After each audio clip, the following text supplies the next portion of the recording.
What's up, and welcome to 5280 Film Room. We're a Colorado sports podcast by fans for fans. Please subscribe, rate, and review, and also follow us on Facebook and Instagram. You can also email us your input, questions, and ideas at 5280filmroom@gmail.com. Thanks for listening.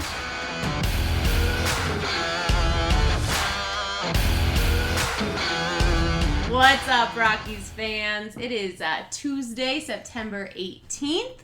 We are recording during the second game of this insanely important series against the Dodgers.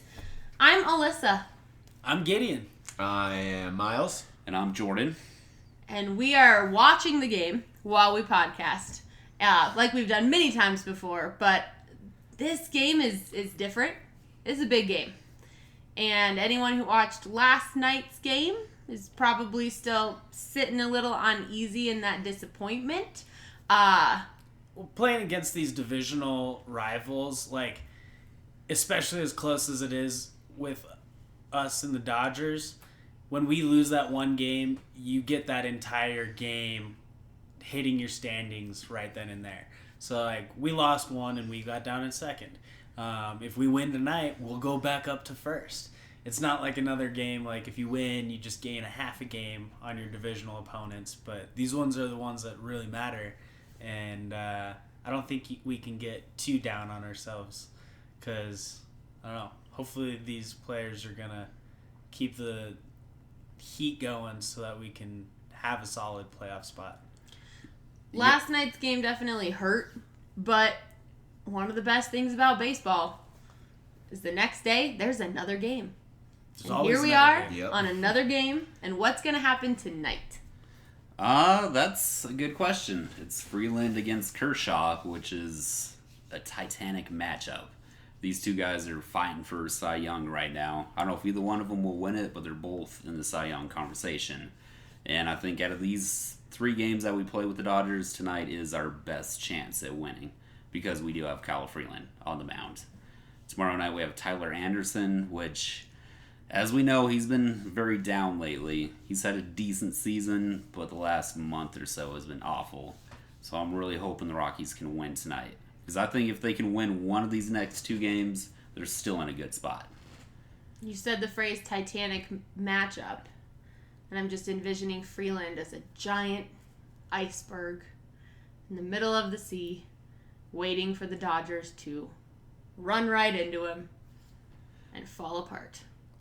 Yeah, and we all know how the Titanic ended up. Yeah, it's really dramatic. Throw the jewels in the ocean. Never let go, Jack. Never let go. You could have fit two people on that door, Rose. You did not try hard enough. The Rockies will try harder. And I truly believe tonight it's going to be a huge matchup. And I think the Rockies are going to take it. I hope so. I definitely think, not to stray too far away from the pitching, because, it obviously is a titanic matchup. Both of these guys are absolutely killing it with all their numbers. Winning records, 140-plus strikeouts for each of them, with opponents' batting averages less than 240. So they're all doing, actually, I think Freeland is supposed to be, I think he's more close to 3. Anyways, I think the big thing in regards to these next two games is the loss of Trevor Story. Oh yeah. We can pitch lights out, but at the end of the day, the bats are what puts runs on the board, and without him and his Flashy glove, but also on fire batting as of late. It's he's one home run behind Arenado. Yeah. Well, it's a huge hit to our offense. Yeah, absolutely. Yeah. Well, the Rockies' offense has been rough lately. Arenado, he's been batting .345 over the last week, but he's really the only one besides Story that has been doing anything over the last week. And they've only scored in 2 innings over the last 4 games. Oof. We've also had a pretty rough last 4 games.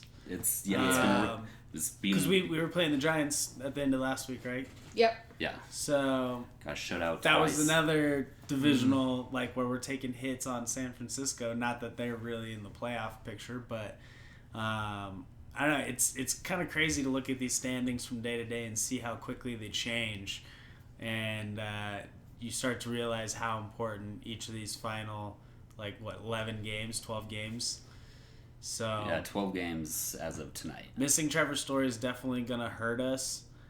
So so far at this point, it sounds like good news. He's not gonna miss any significant time. There's just A little bit of substantial inflammation, No joint or swelling, UCL but damage. yeah, he's Ligament damage. structurally healthy and everything. So ideally, it would be nice to see him for the start of the Diamondbacks series.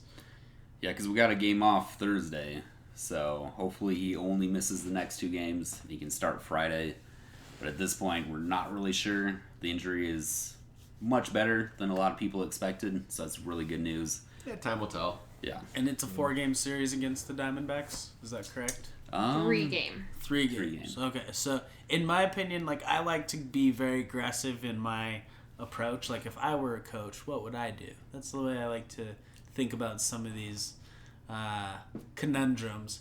But yeah, if I was Bud Black, I'd be telling these guys we're winning these last 2 games in LA. We have to. If you guys want to play in the playoffs, we got to show the world that we can play playoff baseball. And that's one of those stories that you like hearing about, lose one of your star players and they bounce back and came back for the win, even though it might seem unlikely.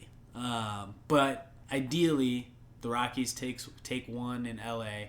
I think they definitely have to take 2 against the Diamondbacks to make sure that we're still pushing for this divisional lead, because the wild card is just too close and there's too many really good teams that are just right there in the wild card standings. Yeah, because we're half a game in the wild card, half a game in the division. And if the Rockies get swept in the Dodgers series, it's going to be really hard to play your way back into the division. With only 10 games left at that point. Because then you're relying on other teams to beat the Dodgers.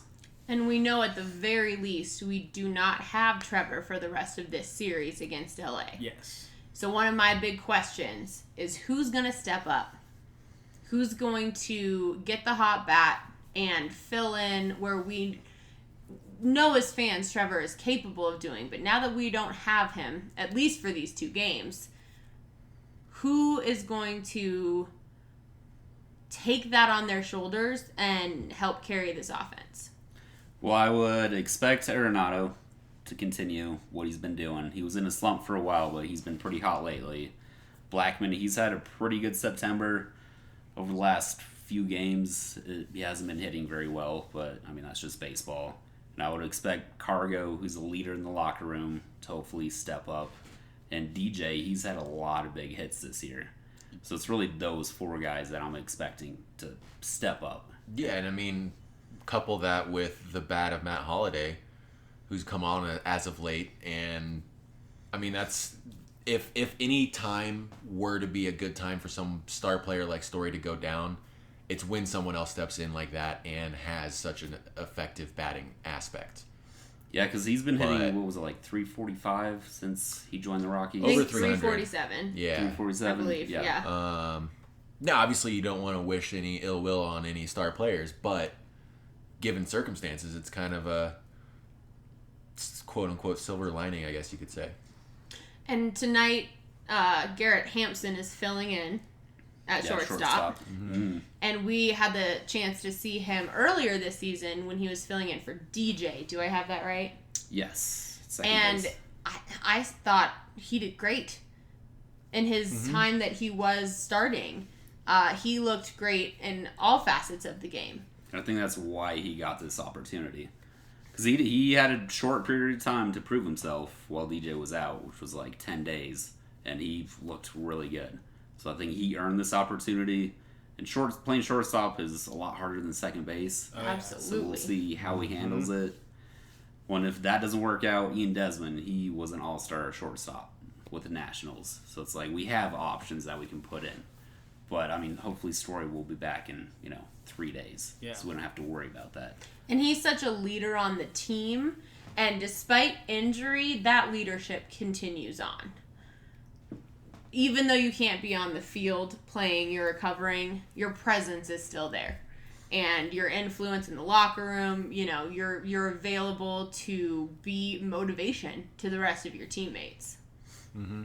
Yeah, and hopefully, Story seems like the type of guy that he's going to give Garrett as much advice as he can to try to help him through these next few games. And Garrett's batting 8th in the lineup tonight, so it's not like there's a lot of pressure on him. Like Story was batting 4th, which is a power hitting spot. So it's like the pressure really isn't on Garrett offensively. And now we have Holiday in at 4th, and he's just been consistently delivering since he's been brought back to Colorado. Yeah. Yeah, he's not fast. No, his defense shows his bat age. is solid. Yeah, he's still got it offensively. Like, that guy is a beast. Well, I think hitting number 4 is going to be a good spot for him because he's a guy that can drive in RBIs, and he's a home run hitter. That's all we need. Yeah. But at losing Story, having those stolen bases and the batting average, like it's going to be huge. And it is going to be up to other guys to step up and deliver. And just find that confidence within themselves to make it happen. And that's a lot easier said than done under pressure. And this particular series, there is so much pressure because we are fighting for the top spot game in, game out with our contender. Mm-hmm. The Diamondbacks are back, I think, 5 games. 5 games, yeah. So they're definitely less on the radar right now. And how these next 2 games against the Dodgers pan out, obviously the goal is to win both, or at least one. And while statistically that's really relevant and making sure we are staying in a competitive place within the standings, I also feel like psychologically it's really important towards building a sense of momentum going into this final stretch of the season. We are down to the wire now, with only 11 games left after tonight's game. And only 5 of those are divisional. So that's where we can really make our ground up. Is right. Exactly. Is against the Dodgers, get a win, kind of break even, stay within half a game, and then if we could get it, I would love to sweep the Diamondbacks. Right. Our pitching's gonna have to be lights out because it's like we've been preaching this over and over and over again, and it's in the media. Our starting pitching, like the Rockies through the first 3 or 4 innings, are abysmal on defense. Like, we're giving up so many runs.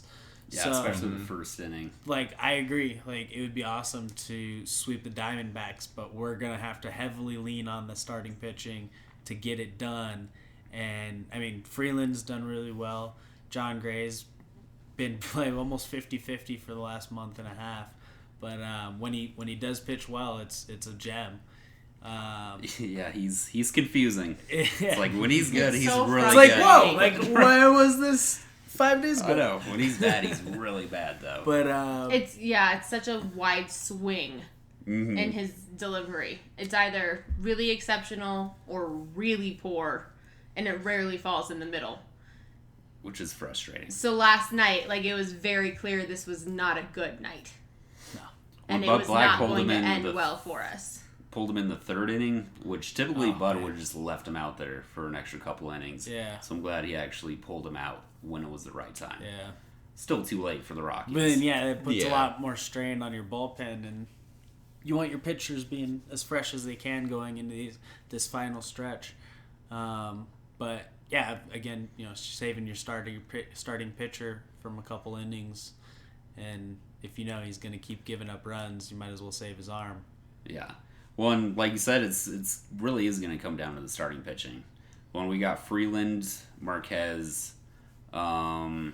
Well, Senzatella and Gray, they both can be really good, but also really bad. But we got 3 top of the line guys that we can rely on every night. I just And hope I that. like the baseball season's a long season, as we've saying before. I hope these players can finally maybe turn that switch and be like, it's playoff time. We are going to play the best baseball we're capable of. And, I like to say that even though a team might be really bad, they're all still full of professional athletes. Like, these guys have these jobs for a reason, and that's to perform. And I do have a good feeling about the Rockies this year. I think we have the right team to be competitive and hopefully make a nice run in the playoffs. But I think this is the best Rockies team I've ever seen, and it's because it all comes down to execution. Like, all of it, like, not just our starting pitching, but our defensive gloves are gonna have to be on top of it. Like, we just saw Charlie Blackmon miss a deep fly to center field. Like, we got to make those plays. Right at the wall. Yeah. Like, it's a tough Mm-hmm. catch, but those are the catches that separate, a good team from a great team. And, Blackman's a great outfielder. I don't want to take anything away from him, but that just goes to show, like, if you're a star on the team, it's a clutch situation. Well, we got to be able to and that rely on correlated or led to and their only run right now. It led to a so, run. Yeah. I mean, the Yeah, little it's huge. things. It's the little things. They add up definitely so add up. quickly. And it's just tough because this is, like you said, Jordan, this is a great baseball team. One of the best teams we've had the pleasure of having here in Colorado. And I think from a fan to fellow fans, it's important to not completely flip out at a loss like last night. It was frustrating and it was painful, don't get me wrong. But throwing your hands up in the air and acting like it's literally the end of our chances is silly. Well, and yeah. it's not what, I don't know. It's not Trevor what needs Story's to happen. okay. The Rockies aren't tanking the rest of their season. Right, exactly. I mean, if Like, the you guys- have to This have thing- a certain level this of thing faith as can a fan change that your team is completely. going to go out and do the best that they can in that moment. And that's not always going to live up to what you want it to be. But after a loss like that, you have to show up as a fan to the next game and watching and, paying attention and going, this one can be ours. This one can be different. We can take this. Yeah, and it's like losing one game isn't a big deal. Getting swept by the Dodgers, that's a huge deal. Because I've been saying Red flags. I've been saying for the last few weeks, I think 90 wins will win the division. And if the Rockies get swept to get to 90, then they would have to go like 10-2. And that's unrealistic to get to 90. And the Dodgers are going to surpass Still possible, 90. but It is. it's A more lot of stretch. harder road. Yes. For sure. We've talked a bit about starting pitching, but when it comes to the bullpen, I feel like things lately have been better than earlier in the season. Yeah, They've been acceptable. they've been... But I would the agree. last- I mean, a little bit better than before. I mean, it's Oh, yes, kind of yes, it's definitely on an better upswing. than before. Yeah. But, like, in the grand scheme of things, like, they're good. Yeah, and in September, the Rockies bullpen has a 2.47 ERA, which is second best in all of baseball. So the last 2 weeks, they've been phenomenal. Over that span. Yes, just the last 2 weeks. Okay. Which is promising, though, because it was rough for most of the season. Right. We just got to keep the consistency. I mean, that's been the biggest struggle in our bullpen all year is the roller coaster of consistency. It's either, we are doing great, or we're nope, up by 6 runs. It's fine. it's fine. Oh, But shit. it And then we really lose by time- 7. Gave up 6 runs. Yeah. For the bullpen to be on the upswing, and like that, those are great stats for the past 2 weeks. They just have to stay that course and not Keep do it the rolling. drastic pendulum swing we've seen them do back to the negative again. Like, they have to continue pulling their weight the way they have been these past couple weeks. When we take the big pitcher the big picture into consideration, they have to stay consistent in order for us to get through these next 3 series and finish out this series against the Dodgers. Yeah, and Scott Oberg and Ottavino, they all have a lower than 3 ERA. I don't have Wade Davis's numbers in front of me, but I think it's over 4. But we have 3 guys that we can rely on in the later part of the game. So, like that, I feel like I'm good with riding with those 3 guys for the rest of the season because they've proven all season long that we can rely on them. And as a bullpen, that's really what you want is 3 guys that you can really rely on. So I'm feeling really confident about the bullpen for the rest of the season. I'm feeling pretty confident about the starting pitching. The offense, not so much, because it has not been good lately. You got to think that they're going to turn it around because it's the Rockies lineup. They're stacked. But this is a very important part of the season. The exciting part of getting close to October baseball. It's going to be interesting to see how it unfolds and whether or not the Rockies can keep their positioning at the top of the division. Oh, yeah, and Brian Shaw, he's got a 3.27 ERA since they acquired O. So I don't know if that was a wake-up call for him. Oh. Right. O's been fantastic. Yeah, he's been so amazing. consistent. Well, we pretty much knew what we were getting with him. It was like, all right, you pitch well. You do your job. If you give up a run, it's only going to be one. You do your job Yeah, well, I mean, sir. And I know back then we were talking about right before the deadline. I know Jordan was mentioning the Mets pitchers and getting like that blockbuster trade. It's like DeGrom. With DeGrom, yeah. But I mean, I think this, in the grand scheme of things, hindsight's always going to be 20/20. But O has suited what our needs were based on that time and where we've come from then. And he's what been a we great gave addition. up for him is nothing compared to what we would have had to give up for DeGrom. Oh yeah, exactly. So I mean, yeah, like you were saying, like bullpen was the biggest issue at that time, and they addressed that, and it's gotten better. No, it wasn't a flashy trade. It wasn't. It was just all right. Got it done. Yeah, let's go. It was a smart trade. Yeah. And correct me if I'm wrong, Jordan, because you're definitely the most well-versed in Rockies history, but I don't feel like at the point in the season where we made the trade for O, past trades have been as effective and intelligent and panned out over the rest of the season. No, like over the last 10 years, the only other big trade that I can even think of for the Rockies is them trading Tulo.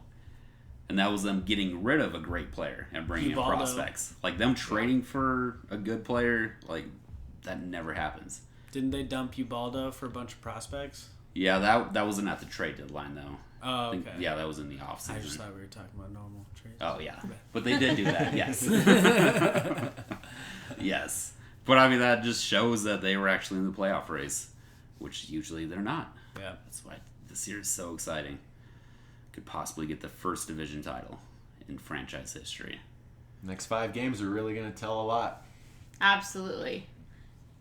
It's been a bumpy ride, and it's probably going to be a bumpy ride, and I think that's something I am accepting as a baseball fan. Like, I've been a casual baseball fan for a while, but this is the first season where I can truly say I have watched as nearly every game, as many as I possibly can, and I've really paid close attention, and it is an exhausting process being a baseball fan.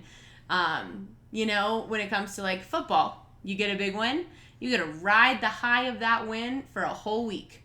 Baseball, you get that big win, and 24 hours later, we're at it again, and you don't know what's going to happen. But that's part of what makes baseball so unique and interesting as a sport, is it is a day-to-day fight for these teams.